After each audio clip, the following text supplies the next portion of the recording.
Hello. It's February 24th and Pub Talk is back. Football is back. Football is done for the year, games wise. We have a lot of free agency speculation to talk about. Then we're going to have a beer tasting with the twist.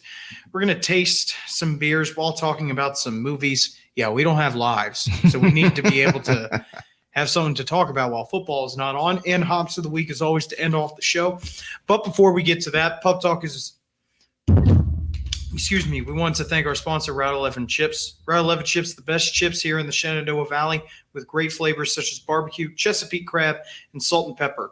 25 plus years of being in the business has led to some damn fine chips. So check out your local stores to grab your chip bag today. Okay, let's do this. It's been a couple weeks, but there isn't really much to talk about. Do I want to talk about basketball? No, I'd rather not. And now with football being done NFL wise, there's from the playing it's done, but there's a whole lot of work that's going on. The speculation and free agency has already hit the market. Everything it goes year round in the NFL. Yeah. Sure, you don't get to see your favorite team play every single week, but hey, now you can either be an Eagles fan and be a little confused. You could be a Texans fan and go, I hate my entire franchise right now. You could be a Steelers fan and go, what the hell is going to happen? You could be a Bears fan and go, we're going to mortgage Trubisky. We're going to mortgage the team.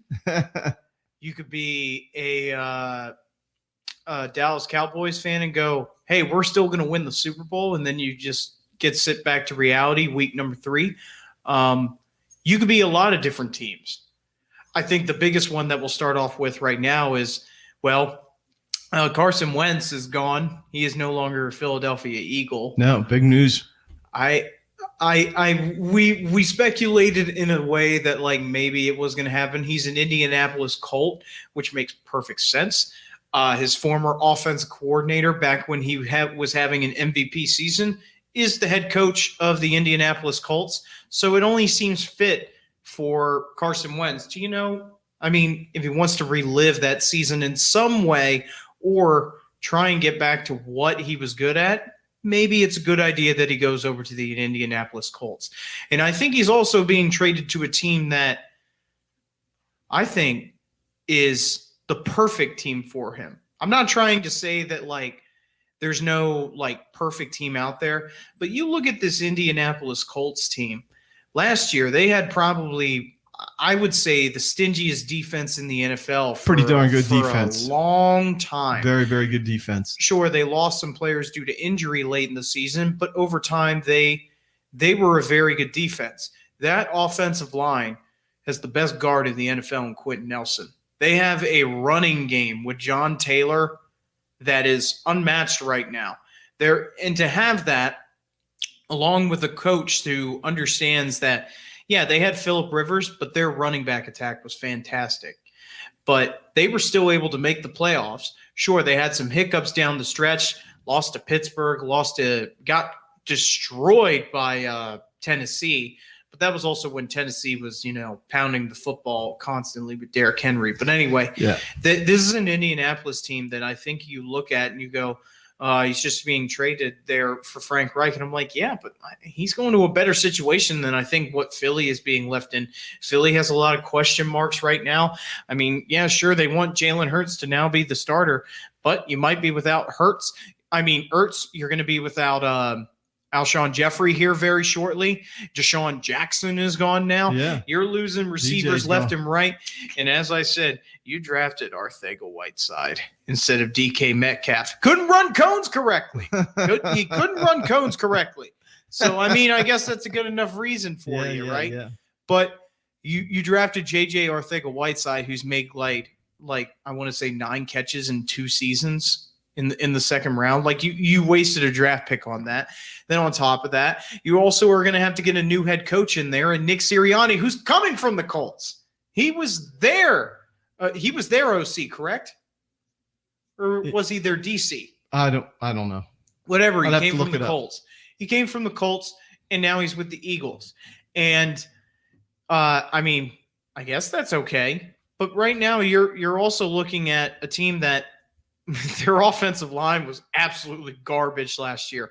14 different combinations of offensive linemen for the Philadelphia Eagles. So I He think was that the OC the past 3 years there. So the OC, okay, but I mean, maybe that can help out, but I don't know. Honestly, it's tough to tell, mainly because that interview was absolutely atrocious. Yeah, it was kind of hard to watch. That was kind of hard. It looked like he's just so uncomfortable, and it's probably because he's so new to being in the spotlight like that.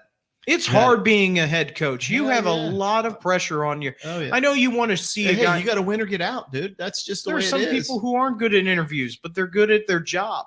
Yeah. They just are. That happens all the time in the workforce. But anyway, let's talk about another team. Well, Houston, J.J. Watt. Yeah. You released your own. Well, let's say he was released, but it was a mutual agreement between the two parties. I mean, when you look at the top free agents at this time, he's got to be. JJ's in the top 10. He was healthy this year. He's laying it on the line. He looked pretty good. You know, he's not like he's an old guy. You know what I mean? He's 30. Yeah, I mean, he's 32.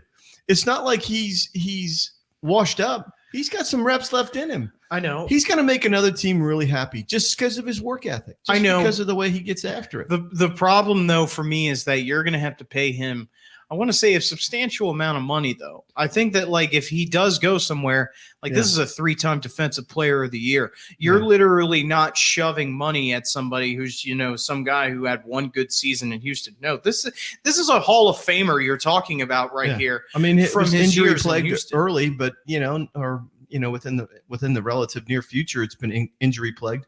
But he broke his leg. Oh no, I'm can't just have saying, that. I guess. Well, it is when you're paying this dude a lot of money to play for you, and he can't play because he's injured. Yeah, okay. You know as well as I do, the NFL is freaking. What have you done for me lately? I know, but then you come back last year, and then it's just like, yeah, I have 2 good legs, but my fucking team is awful. It's really bad. Yeah, that Houston team was bad. They shouldn't have been that bad. And I think it started from the top down. Everybody talks about the disorganization and like the atrocious management there. Well, it starts that way essentially. Yeah, People see it on the field, but they don't see it. It's sort of like the nuclear bomb that went off when Bill O'Brien left, and trading away. He didn't left. He didn't leave. He got canned. Yeah, you get rid of DeAndre Hopkins for next to nothing, and he freaking has a banner year for the Cardinals. It's like, what were you thinking? I think also you have to look at and after the season ends, like that last Tennessee game, I still look at that last game. They went 4-11, and that game, I go, the only fucking reason that Tennessee won is because that defense is so bad. That Houston defense is so terrible that they couldn't even hold for 30 seconds. They let one play. They let a guy, A.J. Brown, had to have surgery the day after the playoffs. They let a guy who literally was playing on one leg through 14 weeks of the season get by. They literally let a guy with one leg get by. That's how bad that fucking defense is. Yeah. That's really bad. And then even the interim coach was the freaking coordinator of the Patriots for years, Romeo Crennel. Yeah, I mean, he's let's call him an interim, but he didn't do any coaching. Come on now. He's been coaching for so damn long. You're telling me he actually was no. But and then speaking of and then you saw the interview at the end where he was like, I'm sorry, bro. We wasted one of your years because Deshaun Watson through it all led the league in passing yards, okay, in a 4-11 season. So that's it for Houston, though. Yeah, he's going to make somebody really happy because if he gets his release, he's going to make somebody really, really happy. Hopefully it's Chicago. Come on, him and Khalil Mack together. Oh, well, I mean, come on now. Allen Robinson, who's another freaking top free agent. Then you better find a quarterback that is suitable enough. Right. You can't keep Allen Robinson. You are not going to re-sign him unless you bring somebody who can get him the football and get him the football consistently. I mean, because he's a 1,200-yard guy. That was a waste of talent. Like he had 1,200 yards and 8. I want to say 8 touchdowns. That's it. He's 1,200 yards. Come on, you got to find a way to get him the ball. And obviously, Foles and Trubisky weren't. He's one of those receivers who has been at the top of his game, but has played for some shitty teams. Yeah. And I'm speaking highly on your Bears there because he comes from Jacksonville. And he also comes from and then he goes to Chicago. It's like he was a top 10 receiver in Jacksonville, and he was a top 10 in Chicago, but he's literally had guys like Blake Bortles, Mike Glennon, and fucking Mitch Trubisky throwing to the likes of him. I feel bad for the guy like that because he's not doing anything. He had Mike Glennon again in Chicago. Yeah, that's what I'm saying. They paid him like $10 million this season, and he didn't even last the whole season. That's crazy. Anyway, speaking of like the Patriots, I mean, think about it this way: like, the Patriots are in a tough situation now as well. What is going to happen this year? By the way, Tampa Bay plays New England this year. Just letting you know. Oh no. Yeah. So, no. And you know, I don't know if they'll shake hands at the end of the game. I don't know, but anyway, New England's in a tough situation because they need a quarterback. I hope that Cam comes back. Look, I know he didn't have the best. I know he didn't. And he even knows that. He's pissed. I want a guy like Cam Newton who knows he's freaking pissed because he knows he can't go out like that. And he's a quarterback and he's a competitor who's like, dude, I just can't go out like this. I can't. And I feel bad for him because throughout the whole offseason, they didn't have an offseason. He wasn't able to create a relationship with those guys. And as coach has said, that team had the most players opt out of any team in the NFL. And on top of that, you changed an offense entirely and tried to make it work in 1 year with no receiving threat. You had 0 receiving threats. Edelman was hurt most of the year. Yeah. He wasn't playing. You had all rookie wide receivers basically playing. You had N'Keal Harry, who was in his second year. You had no and you had no like groove with them. Right. You don't have that in a team like. And then he missed 2 weeks because of COVID too. Yeah. So, and they almost beat the Kansas City Chiefs. Like that's kind of scary. But you have to see that. Like I don't see any reason why they couldn't sign Cam back. I think that he deserves. I saw a little sidebar with Cam, and he was giving the lowdown on Belichick, and he's like, "Yeah, dude, I love it here. He loves it. You know, everybody it's a winning culture, right?" And that's what he said. You know, if you're not on the hot seat to want to win and play with precision and discipline, then New England's not your home. But that's what Bill. That's what Bill and the boys do. Cam doesn't need money. He doesn't need contract money. He needs a little bit of a payday, and that'll solidify him, and then just let him do what he does well. And then he'll be more comfortable. He'll get something. They'll build the offense around what he truly does. And hey, so you draft somebody and you pick up a young draft choice. They've done that before, if I remember correctly. They got a guy at 199 and brought him along slowly. So, hey, if they freaking get the dude from Mac Jones from Alabama, if they get him, if he slides down that far and you can grab him, I just think that why not a super smart guy like that? But Cam's also a super smart guy. Yeah, I think he is, and he's pissed. He is. Yeah. I think that I think you're right. I think he's got enough left in the tank that he has to show the doubters he can still play. Yeah, and I don't disagree. I think you might be right there. I'm all on board with that. Definitely, 100%. It's one of the things that, like, sure, Cam, he hasn't played great in the past couple of years, but I know that, dude, this guy is one of the most prolific dual threat quarterbacks in NFL history. This guy has changed the game. From high school to college to the NFL. He has changed the game. There are so many people who will never achieve what he has. Right. He's a fucking national champion, NFL MVP. He was a junior college national champion too. JUCO? Okay, great. Add that to the list. And then he went to Auburn and won again. Like, people seem to think that, like, yeah, he is. And he's had some bad seasons, but he's also that 2015 season. Like, I know that Super Bowl. It's just like what happened with Pat Mahomes. Pat Mahomes is having a great year, but he faced a defense that was it was hitting its stride at the right time. Cam Newton, he faced a Denver defense that is like, I don't give a fuck who you are. Like that happens. He faced a Tampa Bay defense that just beat down a better guy. Yeah, and just beat him down. Yeah. We that said it on our post Super Bowl show. The old adage that the best defense always affects the best offense negatively. It's happened. It repeatedly. It happens historically. In the it happens. Super Bowl. Yeah, and that's the way it's supposed to work. You have to be more dynamic or outsmart the defense.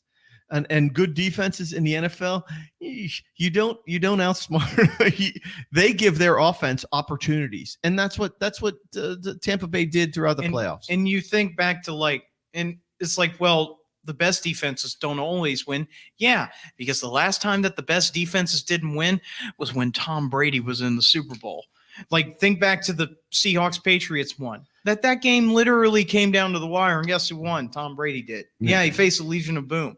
You think back to what's it called? The Giants-Patriots Super Bowl. Both times, the Giants had a way better fucking defense because it's literally like you can't do anything. Right. They put him into very, very difficult situations, pressured him, knocked him down, sacked him. They did whatever they needed to do to shut down a prolific offense. I mean, he threw 50 touchdowns that year in 2007. I mean, freaking him, Randy Moss. I mean, how could you not make plays? So so let's take a look at some of these other quarterbacks. So I made a list of just questionable guys. Cam was one of them. Cam was definitely one of them. What do you do? What do you do in a situation in New Orleans? Because my thing is this. I thought he was going to end it, my guy. I know you want to be a competitor, but I just don't like it. After that game against Tampa, I go, dude, he just didn't look like himself. He didn't. You didn't. And who knows? Could he drop away here soon? Sure, I could see that. But if he doesn't, okay, great. If he doesn't, maybe a non-COVID summer, getting back in OTAs, getting back, working with your guys. You're feeling better. You're stronger. You're a little bit healthier. Okay. But what do you do with a guy like Jameis? I mean, he's only there on a 1-year deal. And quite frankly, Jameis is still young enough. As much as we bust his balls about his 30-30 year, he did throw 30 damn touchdowns. Okay. So he threw a lot to the other team. I get that. But he didn't play like that when he got his chances in New Orleans. He didn't play like that at all, and he got a few reps here and there. He also did. I want to say not a different coaching mindset, but also he's not Tom Brady. I don't even want to compare him. I understand. I understand he's a young gunslinger and he's trying to make plays. It's not like Jameis is out there going intentionally throwing to the other team. He's trying to make plays. Unfortunately, he's throwing to the other team and it makes him look bad. But what do you do with him? What do you do with him then if you bring Breeze back? So you put him out there on the market. He's still viable. So I think about that one. I think about Fitzpatrick. Fitzmagic. What do you do with a guy like that? He's a journeyman. I don't know what's going to happen. He's a patchwork quilt, right? There was some talk that the Tua was going to end up in some mega trade between a 3-team trade. That's and they were going to dish him away so that they could make a move on one of the top guys in the draft. And I'm just working from the bottom up. I'm looking at Trubisky. He can run. He has an arm. When he gets put into the right situation, could he be effective? I don't know. Obviously, the Bears couldn't make him successful. But how many times? Look at Ryan Tannehill. He languished in the NFL in Miami. His career was going nowhere. And then you fit him up in a really good system that utilizes his skills. And look what happens when he ends up in Tennessee. Completely revitalized his career. Now he's a formidable guy. And Trubisky's still young. I mean, he's still got a lot of mileage in him. I just look at that. Jacoby Brissett is another guy. He'd been tutored in freaking New England. He was there when Tommy was there. And if it wouldn't have been for a freak injury, he'd still be playing. So, stuff like that comes to mind. And then finally, my second one is, what do you do with a guy like Alex Smith?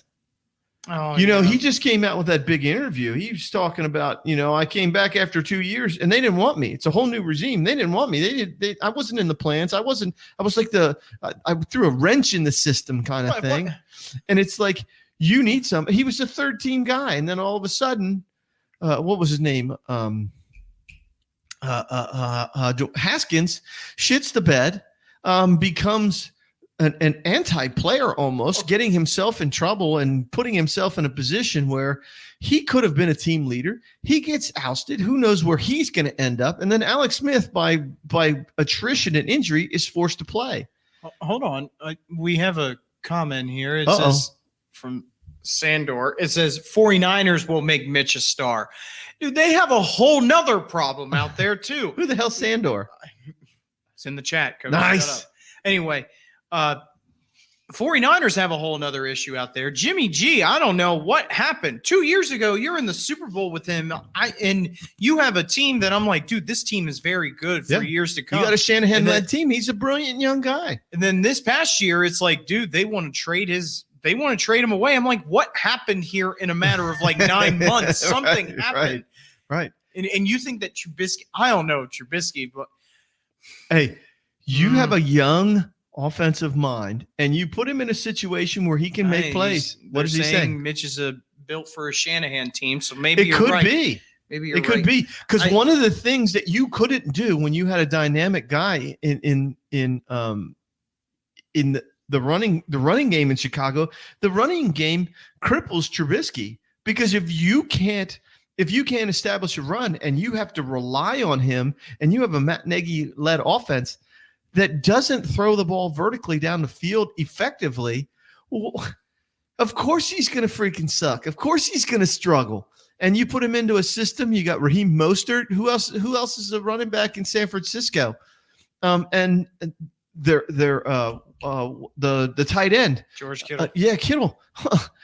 Well, okay, Cole Kmet's not there. Jimmy Graham is not who he was when he broke in with New England. None of that stuff is there. With New England, you mean? Or New Orleans. I'm sorry, I just popped in New England. But New Orleans, okay. It's like Jimmy Graham couldn't even get open. And Cole Kmet's your one guy, your rookie guy who you've relied on. And it takes a lot to play the tight end position. Rookie tight ends don't break in and just astound the world. They just don't. It takes some seasoning to be effective that way. So I as much as I disliked the whole situation with Trubisky, I almost understood why he was unsuccessful. And a lot of it had to do with a Matt Nagy organized offense. Or maybe that he was drafted second overall. We can make assumptions there. Right. But okay. All right. So you put Patrick Mahomes in there, and you have that running game, and you have that offensive line. I still wouldn't put Mahomes. Or I'm just saying, or Deshaun Jackson, but you put him in there. What's he saying? Matt Nagy has a disorganized offense. Yeah, it's like a haphazard kind of thing. It's like freaking, we're going to shoot from the hip. We have an opening script, and you've seen it how many times in the games. The Bears come out, and they have an opening script, and they're like, hey, this is pretty good. We're moving the ball. We're doing things that Mitch is good at. And then all of a sudden later in the game, it's just like, hey, wait a minute. Hey, time for a screen pass. Hey, look what I found in my pocket. Let's try this. All right. You're the Coke bottle top. You're the piece of glass. You're the rock. So, what's he saying now? Check downs. Yeah. Everything's a check down, and you have to throw the ball underneath. Oh, I'm sorry. Whenever you do take a shot down the field, Wims just fucking drops the thing in the end zone. I'm sorry. I know you want to take check downs when you can, but when you have a guy who's literally wide open and just drops it, I wouldn't want to take a shot downfield anyway. And then finally, I don't want to get away from this, but the quarterback situation.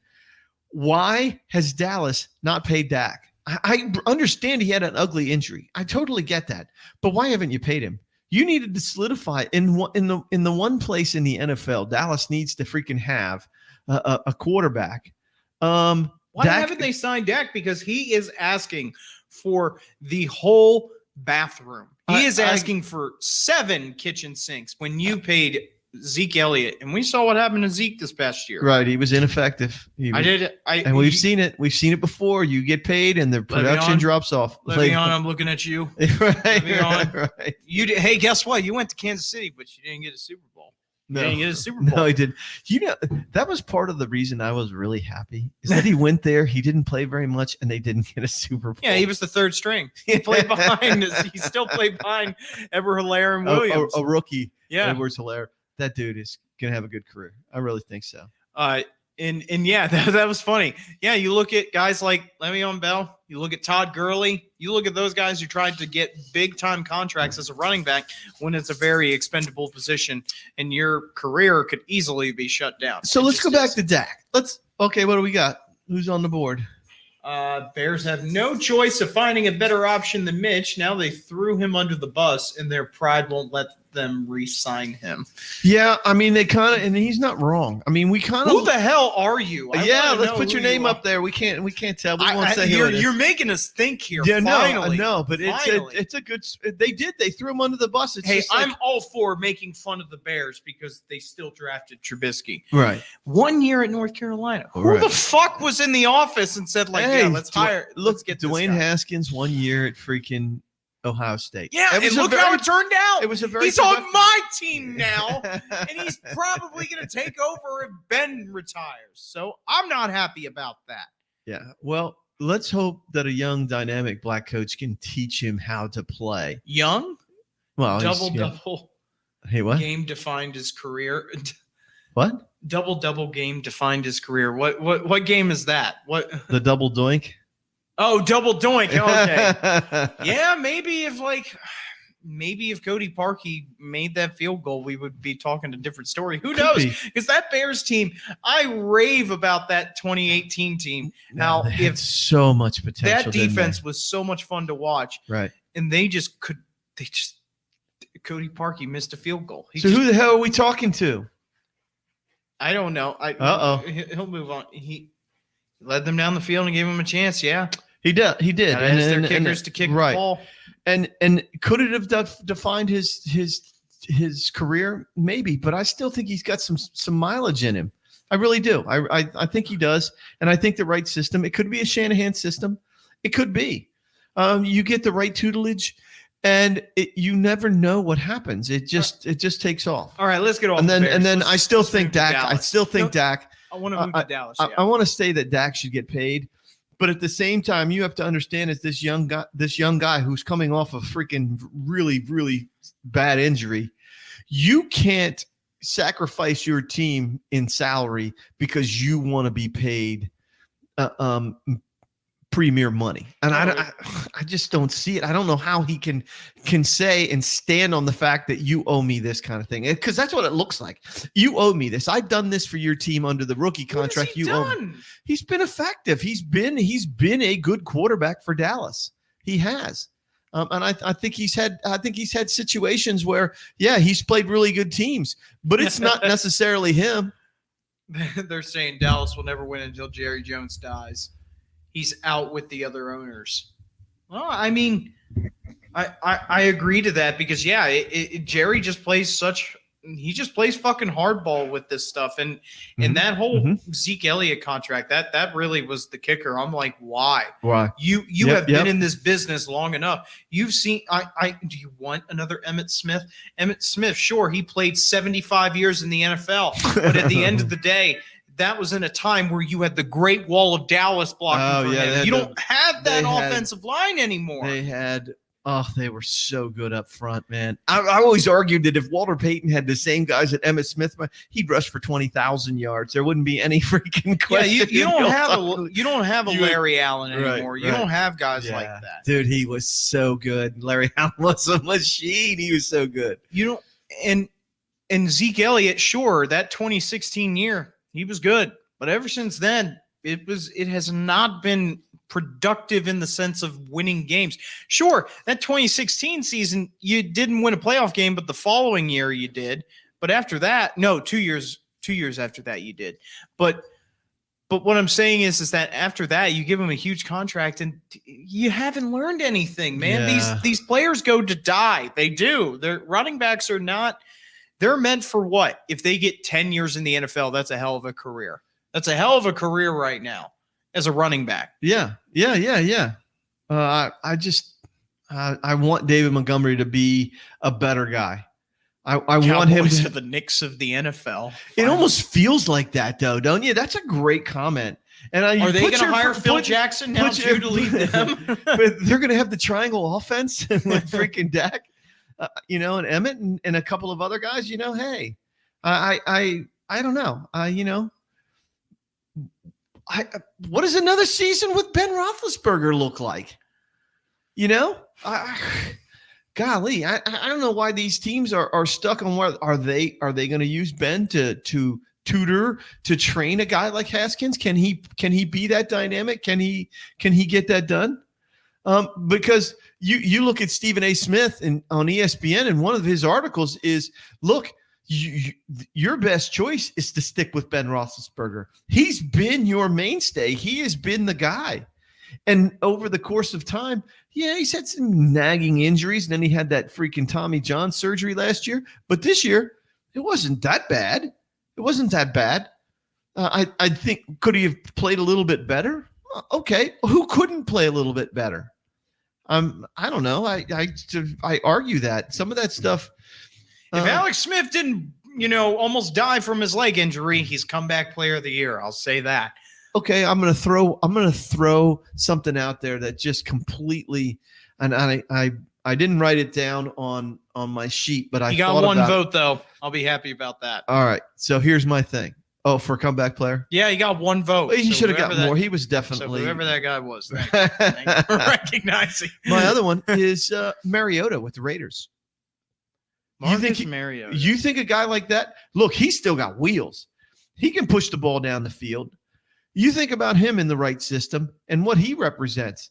You think about a Marcus Mariota in a freaking New England style offense, or in a, let's use what our listener said, put him in a San Francisco freaking Shanahan offense. And what do you get out of a guy like that? I mean, I think he's more effective, and he's a bigger presence, and he has a big league arm greater than what Garoppolo does. And he's seasoned. We'll put him in the right position, and you got a great freaking quarterback. I like Marcus Mariota mainly because of his attitude towards the game, because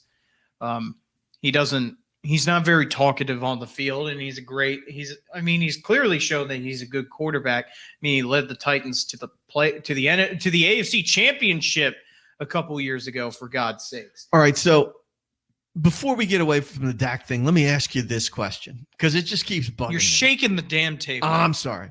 So here's my thing with is somebody saying something? He's saying Mariota is 9 starts at best. 9 because of injuries. Yeah, I could see that. But if you put him in a successful system that protects him properly, then you got another Tannehill on your hands. Because he's got better wheels than Shanahan or Tannehill. He's probably got a better overall arm than him. Athleticism-wise, he's better than Tannehill. Put him in the right system, and you keep him upright, and he isn't a 9-game a season. He'll get you 14 games, and that's not unlike a lot of other quarterbacks who go down with little naggy shit here and there. Garoppolo's freaking a 9-game season guy. That's all the better he is. He's always been that guy. Yeah, Carson Wentz, shit, he hasn't completed a damn season. Well, this year, what? Okay, he completed a season, then got his ass fired. He played second fiddle. No, he really hasn't, because the only season he has was his rookie year. Every other season, he's been either injured or. All right, so this is the thing. This is the thing I was thinking about with Dallas, and it just makes me think. Is it possible that Jerry's holding out to be able to draft a quarterback to put pressure on Dak to take less money? Could they be holding out to draft a quarterback? Who are they going for? I don't know. I don't know. Who knows? Mac Jones has got some serious.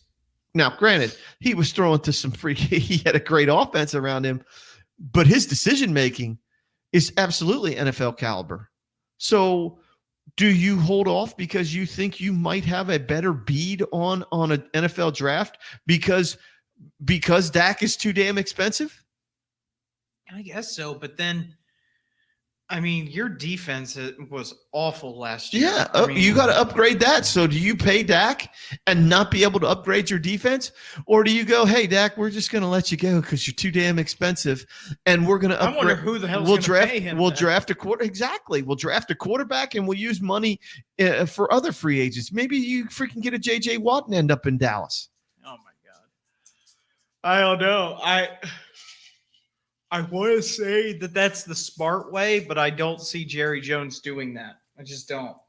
For some odd reason. As this guy, you're saying he it needs wrong. to die. You're saying it wrong. His name is Jera. His name is Jera Jones. I don't care if his name's fucking Albert, okay? I don't care. Albert Jones. Albert Jones. Jera.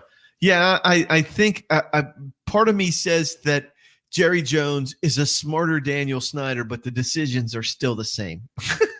Do we have any other free agency? Chris Godwin. Okay, yeah. You got look at what happens to Tampa Evans, Bay. Man. Look at Tampa Bay in general. With Gronkowski, you've got Super Bowl Lenny. You've got Chris Godwin. Gronkowski has a 2-year deal. No, he's a free agent. No, it was a 2-year. I could have sworn it was a 2-year deal. I could. No, he's up. You look at the top 8 free agents for them. Levante David. How do you not bring him back? You need to bring back Levante David. You have to. How could you not want to bring him back? You know what I mean? Gronk will take less money. I absolutely think he'll take less money. You got Super Bowl Lenny. Chris Godwin, he's got to be a consideration for you. He's a really important guy. Freaking Antonio Brown. Well, you got to find a way to keep that joker too, even though he hasn't been 100% healthy and he hasn't had a massive impact. Okay. He'll get he'll get a 1-year deal. Right. He has never spent a dime of his contract money. He will get a fucking contract. Oh, Gronkowski? Yeah. I don't see why he's not the problem. Yeah, I don't think that is. But there's a lot of guys on that team, and Levante David, you're captain of your defense, who's been there through thick and thin. He's been there. He was there when they were terrible. And now here he's a free agent. How do you not look at him and go, we're going to keep this guy. We're going to pay him some money. I mean, same thing with Godwin. I mean, he's been there. If it's at the end of his rookie contract, then yeah, he's been there through the bad years as well. So, I mean, it's the same thing with like Levante. It's like, we got to keep these two. Yeah. Now, the only one I don't think you will be able to keep is Antonio Brown. I don't think you'll be able to keep him. The other guy that you got to consider. Because you got Scotty Miller. Well, yeah. don't sleep on Scotty Miller. So here's a couple of other guys you got to think about. You have to think about freaking Ndamukong Suh. He's another one. And number one, the guy who probably had one of the greatest impacts on the game, Shaq Barrett. Shaq Barrett. Holy shit. There's a lot of people who are on the market. Yeah. And how do you not keep him? How do you not say he's the NFL sack leader last year, and he had probably the biggest impact in the playoffs for Tampa Bay's defense. Yeah, I think you're going to have to let Shady McCoy go. So, oh no, I'm sure he'll be okay. With his 2-time back-to-back Super Bowl champion. I mean it sucks, but I mean he knows the business, and like also if they're able to keep Lenny and all those other players, then yeah, it's going to have to. Chris Godwin had a contract last year, didn't even pay him $1 million. Yeah, I mean, and I'm sure. LaShawn McCoy, who barely played, made more money than he did. Who barely played. Playoff Lenny was only Super Bowl Lenny was only $200 million on the contract. The biggest one, Shaq Barrett, he was $15 million worth. And he was worth every penny. Every penny of it. Levante David, $10 million worth every penny. You'd better find a way to keep two cats like that. You just have to. The only one I could see that like you could also deal with being gone is Ndamukong Suh, mainly because of like, Vita Vea came back. Yeah. You had some other players that were also. I'll tell you what, though, down the stretch in the playoff run, Suh finally played the way he was supposed to. And probably because he had Vita Vea and because he had a cast of guys around him that allowed him to be who he's supposed to be. It's almost like football's a team game. Yeah. Yeah. guys you know like what I that. mean? You get it. It's the Jimmys and Joes. It's not. It's not. You got to have Jimmys and Joes around you, or you're going to be sunk. You can't do it all on your own. So that's just Tampa Bay, and other teams are affected by that as well. So I think that Tampa is going to make the right decisions, though, on like who they need to keep. Number one, Shaq Barrett. You have to keep that man. If you want another ring, you need to keep him and JPP together. You have to keep those two together. They were, ever since Shaq Barrett switched from an outside linebacker to a defensive end, it's been game changing for them. Running that 4-2-5 defense, that was the perfect switch for them defensively when Shaq Barrett came to their team. You basically he's like a Brandon Graham from Philly. Brandon Graham, he didn't have the best stats or wasn't that great as an outside linebacker back when you played in a 3-4. But once Jim Schwartz came in and you switched to a 4-3 defensive line and just put him at a rush end, May the Schwartz be with you. he became the best. Hey, get the beer while you're at it over there. But he became an all-pro as a defensive end. You put them in a position where, like, look, go hit quarterback, go get ball, get ball. That's literally what he had to do. And as I said last year, he was the sack leader. This year, of course, he didn't get as many sacks, but the whole damn team is playing well. You had guys like Devin White coming into their own. You had guys like, oh my goodness, freaking Antoine Winfield Jr. You had Jordan Whitehead. You had Murphy Bunting Jr. coming in. Like, you had a lot of people who were coming into their own that made this team better. So for Tampa, they're going to make the right decision. I feel it. Okay. So talk to our freaking online listener there and find out who the hell that name is. Who is that? So who the hell are you? Yeah, who is that? Sandor. Sandor. Can you hear us? That's what the name says, Okay, Coach. Sandor, I got it. Who is Sandor? I don't know. But That better not. But that better don't- not don't be- want radio Professor, silence Professor, don't here. talk like that. Yeah, no radio silence. No we radio can't have silence, shit so- like that. So we're going to move on to our next segment. If you answer us, thank you. But so football is done and dusted, but we have a lot more free time on our hands, and we watch a lot of TV. Yeah, we don't really have that much of a life outside of football, honestly. So what we're going to do is we're going to incorporate two segments into one. We're going to do some beer tasting, but it's a beer that we've already drank in the past. Yeah, on this so we show, brought it back as a fan favorite. I gave it to your uncle for the first time this weekend. He'd never heard of it. We brought back a Scutchen Brewing's Fancy Clancy. Fancy Clancy's a Pilsner. They've been making it for many, many years, and Fancy Clancy is a beer vendor at Camden Yards, and I think he also does the Ravens games as well.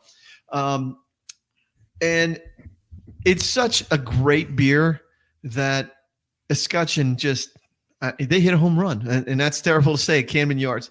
I don't know what to say about it. It's made right here in Winchester, Virginia. Brewed. I've never had it in anything but draft or in a can. I've never had it in a bottle. I've never seen it like that at all.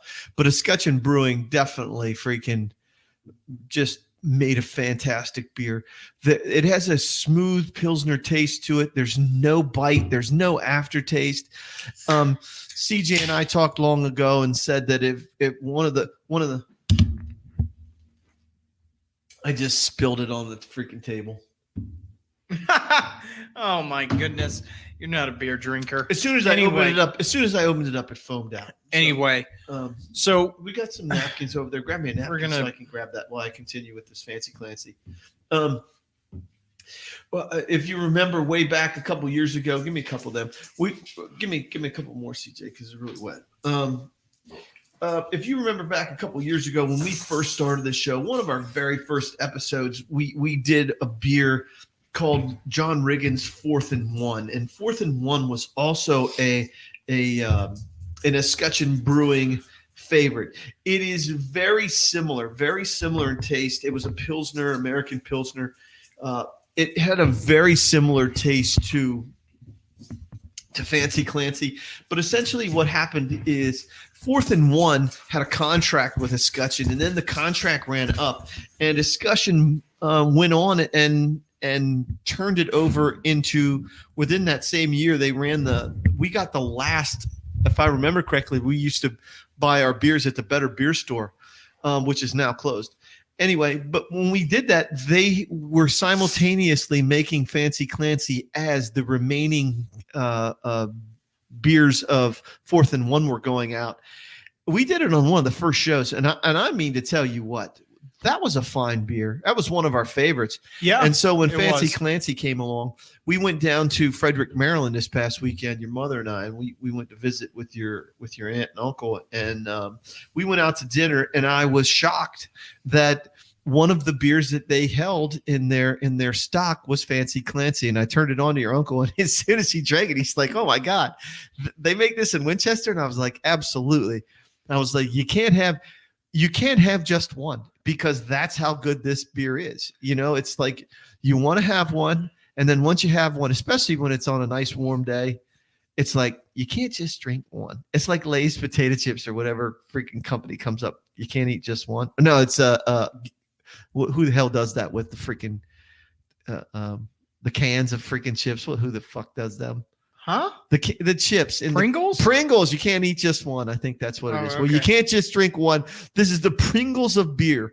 It is just a wonderful beer. So I stopped off and grabbed a 4-pack for $47 because it's expensive beer. I'm just kidding, but it's just really good. I enjoy it, and so we thought we'd open our next segment, and as we open the next segment, we'd be drinking some Fancy Clancy. Yeah. So as I said, we don't really have lives outside of football. So we watch a lot of TV. And, you know, over the past 2 years that we've done this show, a lot of the times that we're not in football season, we like to talk about movies. Well, we watch a lot of TV, so talk about some of the movies that we've watched on there, or just TV shows in general.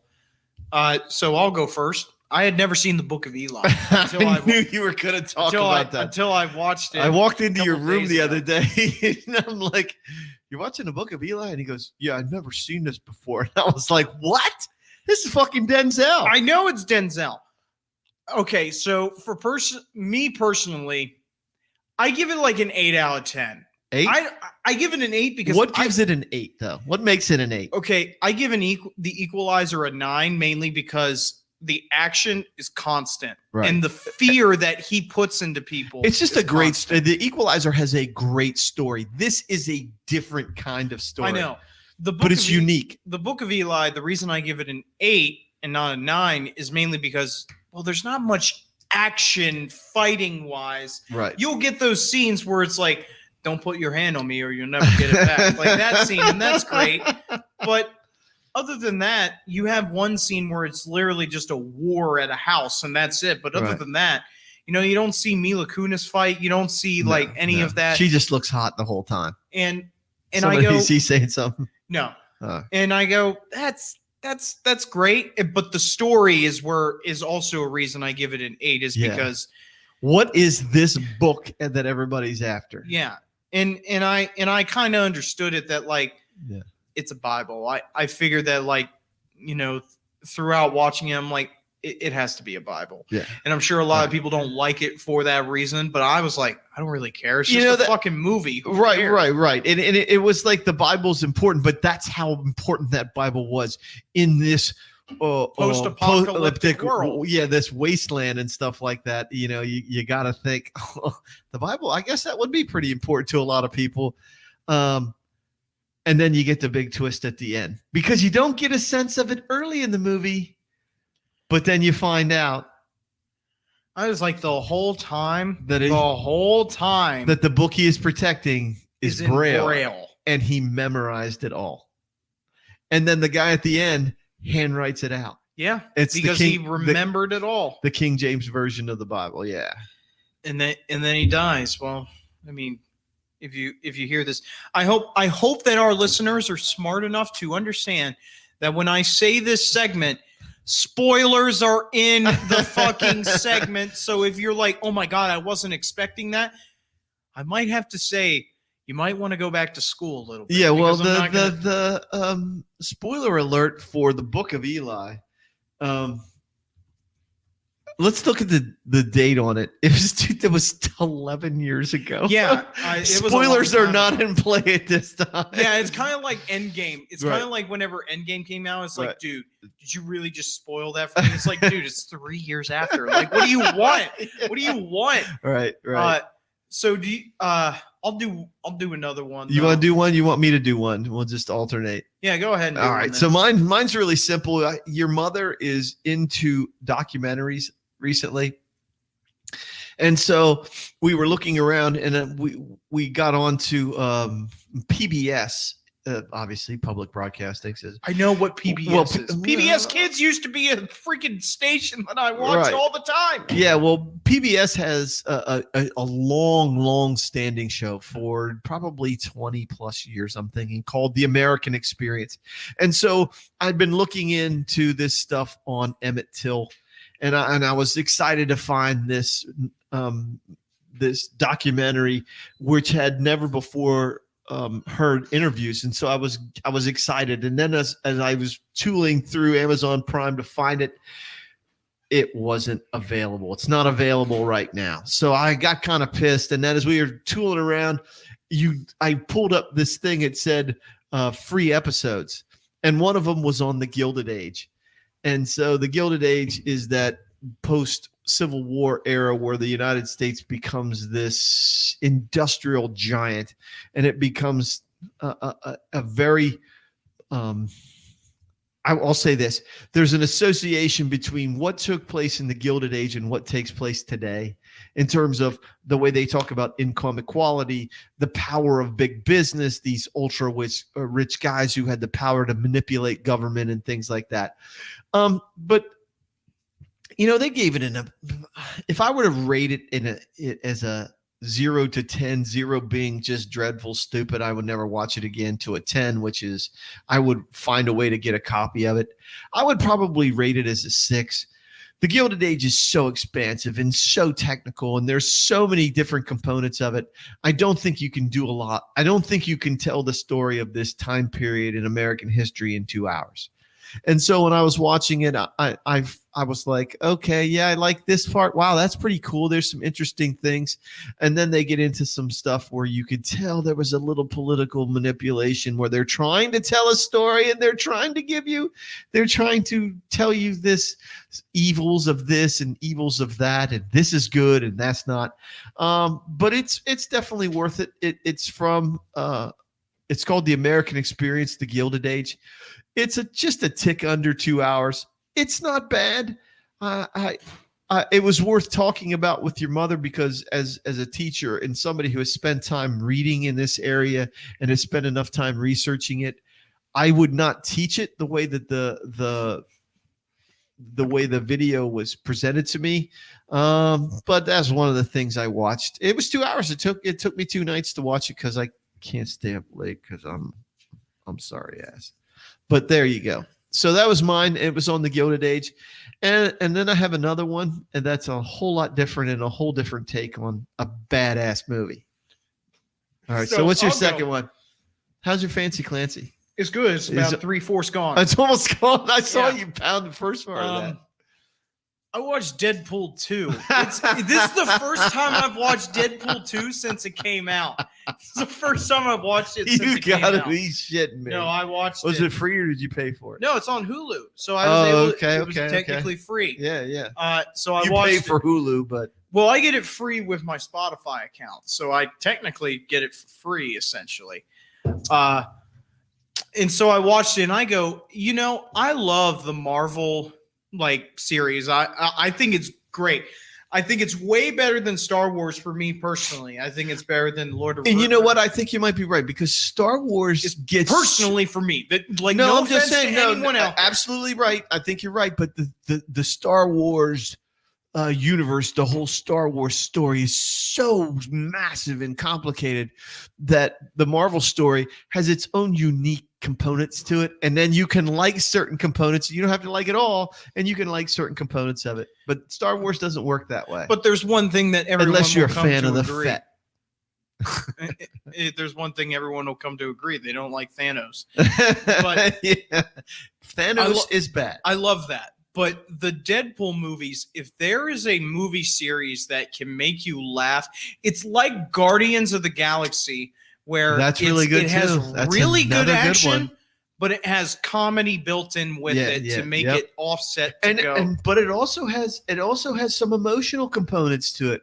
You know, The second one does more than the first. Yeah, the second Deadpool has more emotional attachment than it does in the first. Yeah, but there's Vanessa still dies. emotions in the first one.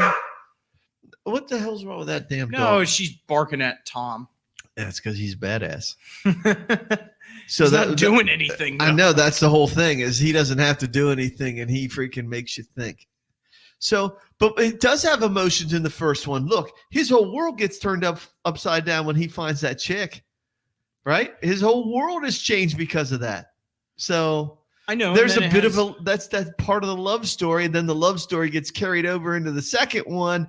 And then there's the sadness of the love story. But like you have these small little like cheesy lines that he says all the time that are just great. And it makes for such a good comic relief. Yeah. And he just hates X-Man. X-Men. He's like, we'll be called X-Force. Isn't that kind of the same thing? Right. Or like whenever Peter walks in, like he's hiring for the X-Force, and he goes, "What's your name?" Peter. Okay, well, what are your what are your superpowers? Oh, I don't have any. I just saw the flyer and wanted to sign up. And you just sit there in silence for a second. He goes, "You're hired." You're hired. And then he goes into and then he gets his arm burned off by the acid guy because he pukes on him. Right. It just goes on. It's a great freaking movie. And on top of that, Ryan Reynolds knows how to make a damn good movie. He just does. Yeah, he's got great comic There's timing. a third one coming. Yeah, I saw that. But that's what he had planned. How he is the Ryan Tannehill of freaking superhero movies. You know, he was probably trying to get his career going with what was the Green Lantern. No, yeah, that was terrible. You know, that was just not good.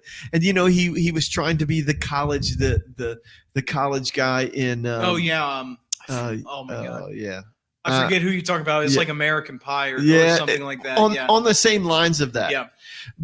But when he wants to recreate in his own mind who Deadpool is supposed to be in the sports world, he just had his sixth touchdown. He just hit the grand slam in the bottom of the ninth with 2 outs.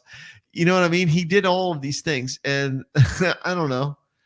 I just love his comic timing. I think it's just so good, and it's a lot of fun to watch. And how could you not? I don't speak Cantonese, mister. He's like, I know if you're speaking Spanish, I know how to translate that. Donde está la biblioteca? Which translates to, I don't play pumpkin fucker. Which literally translates to, I don't bargain pumpkin fucker. Yes. I'm not even going to attempt that. But I did take 8th grade Spanish class. Donde está la biblioteca? Which translates to, I don't bargain pumpkin fucker. Like that's just like he's fighting against like that thing of those guys in the freaking bathhouse, and he pulls up the guy's skirt and he goes, Scoutmaster Scott? It's just little shit like that was so good about that movie, because I've seen the first one so many times. That was literally the second time I've seen the second one. I had only seen it in theaters, and then that time. Yeah. So it was great. The thing about it is you could watch it when it came out, and you had to watch it in a theater just because of the sound and the picture. And then Josh Brolin is the main villain. Yeah. And one time he's like, "Zip it, Thanos. I don't need to hear that." And I go, in a big piling, steaming heap of foreshadowing. But that's my second movie. It's great. That was a great movie. Yes, it was. All right. So, who is that? I don't know. 570. Send What it to the fuck? frickin' voicemail. No, Who I cares? cancel it. Well, I don't even Okay, know go fucking ahead, 570. though. All right, so my second movie is Rambo. And Which one? The Rambo, the one where they're in freaking Oh, Rambo, not First Blood. Okay. no, Rambo where they're it's just Rambo where they're Yeah. where are they at in Laos or Cambodia or something, and he doesn't even have a name other than the boatman, right? And so it was on the other night, and your mother goes, "Please, are you telling me we're watching this?" And I go, I just found something interesting about this movie that I've never paid attention to. And she's like, "What are you talking about?" And I go, from the beginning of this movie, from when you see him, he's catching snakes and shit at the beginning. Yeah. And he has this excitement about him. And then there's a little bit of, he doesn't even say anything really at the beginning of the movie. And then all of a sudden these for lack of a better word, these Christian missionaries. Let's say missionaries. I'm just saying. They're like the students who went abroad over the summer. They went to Burma. They had their they went on their mission trip to Burma, and so mission failed. We'll get them next time, basically. So they end up in what was that? I don't know. That doesn't matter. Fuck them. It's probably somebody telling me my new car, my warranty. Yeah, your warranty is expiring on your car. I get Right. 717 numbers. Yeah, for that my shit. car has 170,000 miles on it. I'm pretty sure my fucking warranty is done. Let me tell you. So anyway, got me off track. Anyway, track, Rambo, and then you see this excitement, and you see him. He's in his shop, and he's bang, bang. He's making a knife or a sword or whatever you want to call it, some machete or whatever, some sort of melee weapon, which is pretty badass. And then I'm thinking to myself, okay, he doesn't change after that point. His whole life becomes something different for the rest of through the course of the movie. He becomes. He's an angry motherfucker. He is angry. Like there's no smile on his face. When you sit back and you look at the rest of it, and I'm watching and I'm like, he just said 4 words right there. And then the rest of the movie, and then about 6, 7, 8, 10 minutes go by, and then he says 2 words. And then everybody else is talking around him. And then all of a sudden the freaking the contract guys come on, right? The contract guys show up, and they call him the boatman, and he's going to they're there to rescue the missionaries and so on and so forth. He doesn't say anything. He's sitting on the back of the boat. There's nothing much going on. And then from that point forward, there is nothing but nonstop action where he's just freaking mowing people down, and he says nothing. If you look from the point at which the boatman shows up and he tells them, you're going to do what I say, when he draws his bow back on the one guy who says, don't give me for nothing or die for something, right? Yeah. After that point, for the next 40 minutes, he says nothing. He says nothing. And all you see on his face when I say nothing, he's coordinating the guys in the middle of the rainstorm and shit like that as they freaking go to get the people out of the camp that they're in. He says virtually nothing. I guarantee you he probably has 4 lines for the rest of the movie, and all you see is him connected to this 50 caliber machine gun with 4-inch freaking shells or 5-inch shells. And he is just rocking fucking dudes, just cutting them down. He says nothing the rest of the movie. Nothing. And so I'm sitting there looking at this, and your mother's like going, why do you like this? And I go, I just like his anger. He is freaking violently angry the entire movie, and I can't get enough of that. They picked the wrong guy to fuck with. Right, and that's what I'm saying. I don't have to say anything. I'm going to show you how mad I am. But you take a look at that. The last hour of that movie, I guarantee you Sly says less than a dozen lines. When you think about all of his other movies, because that's how winning's done, and his Rocky movies. Hey, yo, Mick, I ain't no bum, and yo, Adrian, and the Expendables. fantastic movies all themselves, but this Rambo movie was just simply badass, and he has to say nothing but be pissed, and he just has an angry, badass look on his face. And that's my take, because I watched it probably for the 15th time. Easy. I just can't get enough of that. So the next time it comes on, And he CJ. directed it too. Yeah, so the next time it comes on, I'm going to count how many words he says. And I'm going to pause it. I have to do it when your mother's gone or goes up to see your grandmother or something like that. But I'm going to spend the afternoon and I'm going to watch that movie and I'm going to pause and I'm going to count every word he says. And I guarantee you, I bet he doesn't say 100 words in the whole movie. So that was my other one. That was my other. I had one little one, but Okay. I don't know that. Let's move on to hops then, and we'll get out of here. Yeah. So how many hops do you have? One half-assed one or two. One's a little half-assed one. So It's I kind of have interesting. It's a science thing. I just ran across it and I thought it was really interesting. So I have one. Mine is one of my favorite video games I've ever played is called The Last of Us. And Oh, yeah. The I have Last that. of Us is a PlayStation exclusive. So the only people who can play it is if you have a PlayStation. Yeah. Yep. Well, I have learned that there is going to be a live action TV series on The Last of Us that is going to come out. Pedro Is it going to be Pascal- based on the same characters? Basically, yeah. And Pedro Pascal was He's going to be Joel. And he he's was in The Mandalorian. he was the Mandalorian. Yeah. And he So- played who was the guy? He was in Game of Thrones and he got his head squished. Yeah, I know who you're talking about. Yeah. He got killed by the mountain. Yeah, He got yeah. killed by the mountain. Yeah. Okay. So- I really like him. He was in freaking the freaking Denzel movie. He was the bad guy in Equalizer 2. Okay. Pedro Yeah, you're Pascal, right. Yeah. He was. So he's going to be Joel in The Last of Us. If you don't know The Last of Us, I highly recommend that even if you don't like video games, like just go and watch the cutscenes, go and watch a playthrough of it because What a great character. Go watch the first one. Don't watch the second one, okay?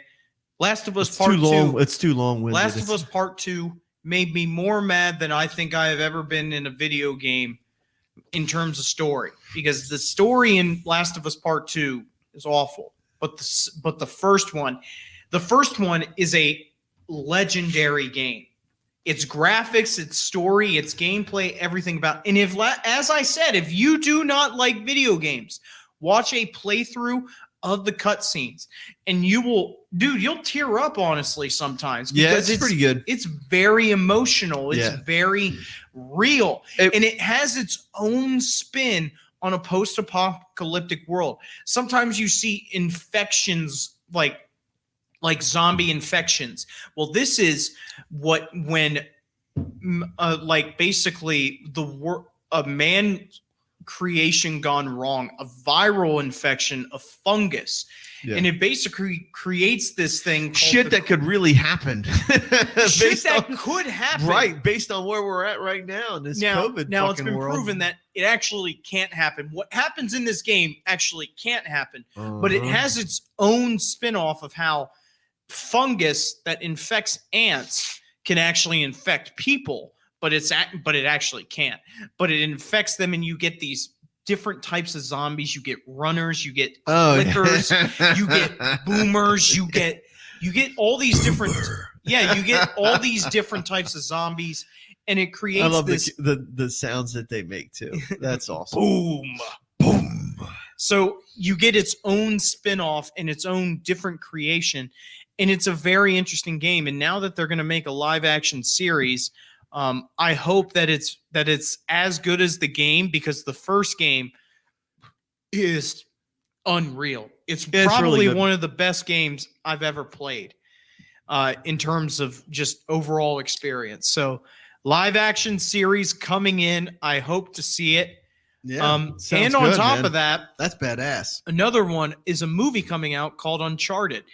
That's another video game series that I've loved. The open world concept is pretty unique. Adventure open world series that Uncharted has created with Tom Holland being Nathan Drake. So I'm excited to see that. And Mark Wahlberg being Victor Sullivan. So if you have played those games, and as I said, you don't have to play the games.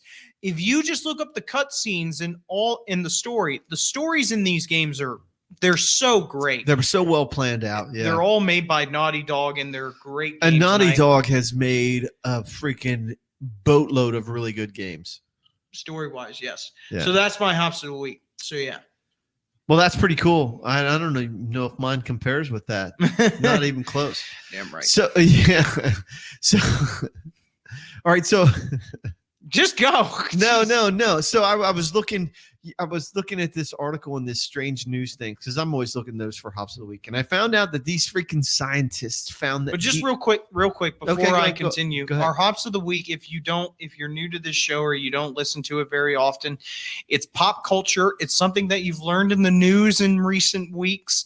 Something that isn't sports related, or you don't really want to talk about. Strikes your fancy, man. It just strikes your fancy, and you're like, we got somebody else really in the room, cool. don't we? Yeah, there were a couple people in the room, so I wanted to give them an idea of what exactly what hops is. And so, yeah, that's coach is going to go. So we got this fucking. Everybody knows what a Venus flytrap is. It's one of nature's amazing freaking scary. Why do you lead off with that? The amazing plants. And so what scientists have found is that they have known for many, many years that animals and humans give off because of our electrical impulses based on our brain and how we have a slight magnetic pull. And what they found is, and it's just been one of the very, very first detected magnetic fields, that the Venus flytrap, who baits in its freaking prey, gives off a magnetic field. And it says that wherever they talk about electrical activity, most of the time it's in anytime there's electrical activity, there's supposed to be magnetic activity. And for the first time in science, they found that it's available in plants, not just in animals and humans, but now in plants. And one of the animals, or one of the living organisms on our planet, is the Venus flytrap. Now, granted, its freaking magnetic field is a million times weaker than planet Earth, but the fact that it actually has it is absolutely amazing. They haven't seen anything like this before. And then I started reading about it, and it says that they talking about it because it's part of the plant's emotional component.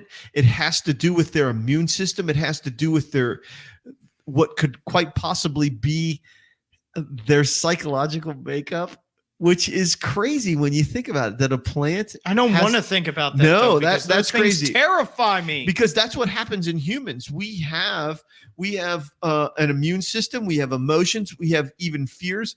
And now they're trying to detect it in fucking plants. And that's crazy to me. So, yeah, I thought that was interesting. My other hops is not as exciting as that one, but it's a really, really cool book. You know how I am with my audiobooks. The next one is 50 popular beliefs that people think are true. And it's written by a guy named Guy P. Harrison. And Guy Harrison he wrote a newspaper column. He's traveled the world. He's done all kinds of crazy stuff and been everywhere.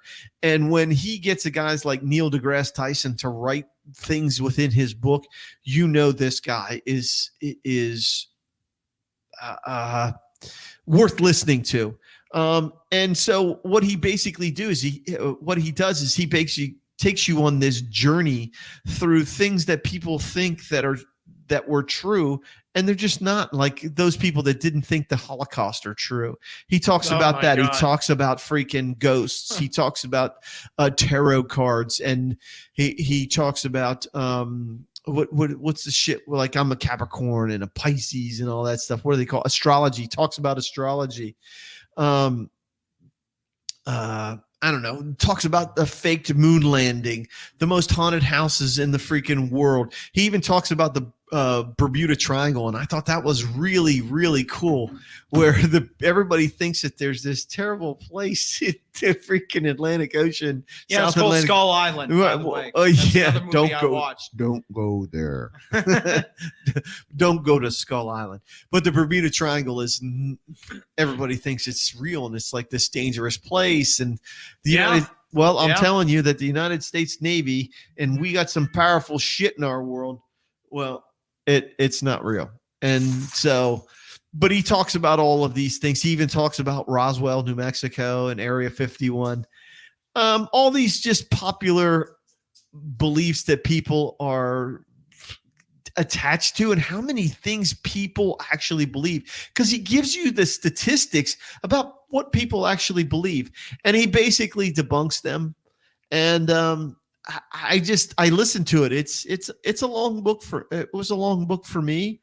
But in the morning when I go for my walk, it was a great listen. And if you don't check out, you can find a paperback version of this. 50 popular beliefs that people think are true.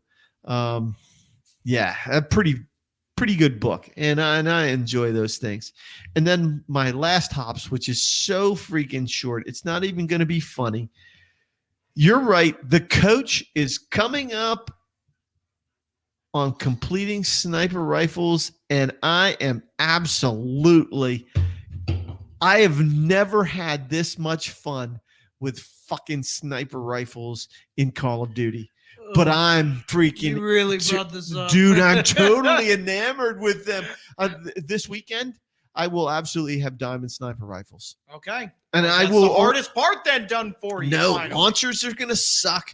I got handguns almost there. So I have the knife handguns that are already maxed out. Launchers should take over and time, launchers. though, that you get, kills with the launchers. Dude, I want dark matter. I don't want it. I'm not waiting. I'm going to freaking have dark matter. Yeah, I would. Yeah. I'm there. I am right on the cusp, baby. I've done it before, so. I've done it. This will be my second time. I did Damascus.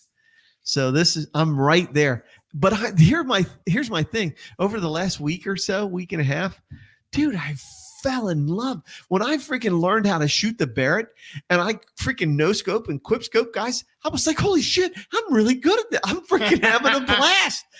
And when I first started out, don't get me wrong, my KD was 1.3 when I first started with the weapons. It's 1.22 now, but it was tanking like you wouldn't believe.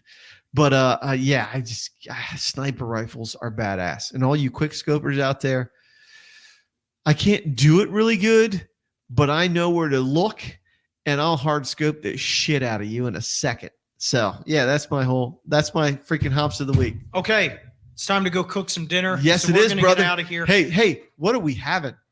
People gotta like this. Steak and cheese. Yeah, steak and cheese wraps. So if you enjoy steak and cheese wraps, make sure you check out this show next week. Yeah, because we'll talk to you about them. Yeah. So hey, thank you thank you, Sandor, for Sandor? being in the chat. We appreciate it as always. But we're gonna get out of here. We're gonna go cook some food. But until next week, guys, peace out. Love you. See ya.